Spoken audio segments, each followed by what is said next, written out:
Beberapa waktu belakangan kita mendengar kontroversi mengenai istilah deforestasi. Soal apa itu deforestasi? Apakah menebang satu pohon, atau menebang banyak pohon, atau menghilangkan area hutan? Secara etimologi, deforestasi berarti mengurangi luas hutan, menurunkan kualitas hutan, menghilangkan ekosistem hutan, mengubah hutan menjadi apapun selain hutan. Karena ketika kita bicara forest, artinya kita bicara hutan. Bukan hanya soal pohon, tapi juga soal habitat, soal ekosistem, juga seluruh ragam hayati yang ada di dalamnya. Lalu bagaimana dengan hutan di Indonesia? Apakah hutan Indonesia sudah aman dari ancaman deforestasi? Jadi deforestasi akan tetap terus terjadi dan memang akan terjadi ya. Tetapi saya yakin itu dalam besaran yang relatif menurun ya dibandingkan 3-4 tahun yang lalu.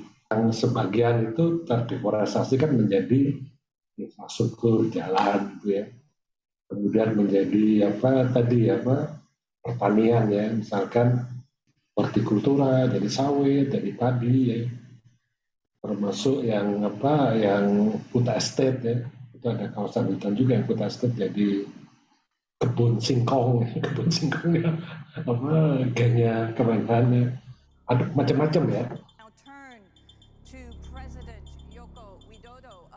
Sementara itu, Presiden Joko Widodo dan Menteri Lingkungan Hidup dan Kehutanan, Siti Nurbaya Bakar, menyampaikan rapor kehutanan Indonesia yang sangat baik dalam Conference of Parties 26 yang diselenggarakan di Glasgow, Skotlandia beberapa waktu lalu. Capaian nyata Indonesia di sektor kehutanan tidak terbantahkan. Pada tahun 2020, tingkat kebakaran hutan di Indonesia diminimalisir hingga 82%. Deforestasi hutan di Indonesia juga mencapai tingkat terendah dalam 20 tahun terakhir. Ini dilakukan saat dunia tahun lalu kehilangan 12% lebih banyak hutan primer dibanding tahun sebelumnya. Dan ketika banyak negara justru mengalami kebakaran hutan dan lahan terbesar sepanjang sejarah. Maka kita berani mengatakan bahwa khusus untuk hutan, maka kita akan forest land use net carbon sink. Jadi pada tahun 2020 kita sudah bisa bilang bahwa yang dari sektor kehutanan maka emisi karbonnya bisa ditekan dan bahkan nanti 2030 dan seterusnya bisa negatif emission. Prestasi tersebut luar biasa dan syarat janji. Namun perhatian publik menjadi ramai terhadap pernyataan Menteri Lingkungan Hidup dan Kehutanan Siti Nurbaya Bakar dalam media sosialnya.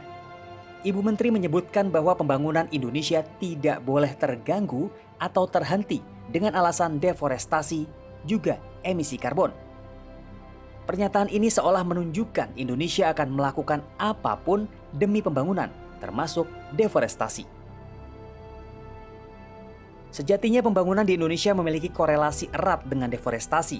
Dalam kurun 2015 sampai 2020 saja, Kementerian Lingkungan Hidup dan Kehutanan mencatat luas kawasan hutan yang dilepas mencapai 600.000 hektar. Bahkan, izin pinjam pakai kawasan hutan masih didominasi untuk alih fungsi menjadi tambang, bukan infrastruktur atau fasilitas untuk rakyat lainnya. Artinya, meski diklaim telah turun, namun angka deforestasi di Indonesia masih terjadi. Tentu saja janji dan prestasi ini harus diklarifikasi dan dipastikan terrealisasi. Apalagi dampak deforestasi telah menjadi bagian dari kebencanaan di Indonesia. Sebut saja bencana yang terjadi di Sumatera, Kalimantan, juga di Pulau Jawa. Wilayah-wilayah tersebut tidak lagi memiliki hutan yang cukup sebagai ekosistem pendukung mitigasi kebencanaan. Badan Nasional Penanggulangan Bencana memetakan sekurangnya 5.744 desa berstatus rawan bencana di Indonesia. Bahkan bencana hidrometeorologi yang dicatat BNPB dalam kurun 2014 hingga 2020 menunjukkan angka yang mengkhawatirkan. Banjir, longsor, puting beliung menjadi ancaman wilayah-wilayah yang tidak lagi memiliki daya dukung lingkungan, terutama hutan. Jadi bagaimana seharusnya strategi terbaik pembangunan Indonesia ke depan? Apakah tetap mengurangi hutan? Menghentikan pembangunan? Membangun dengan deforestasi?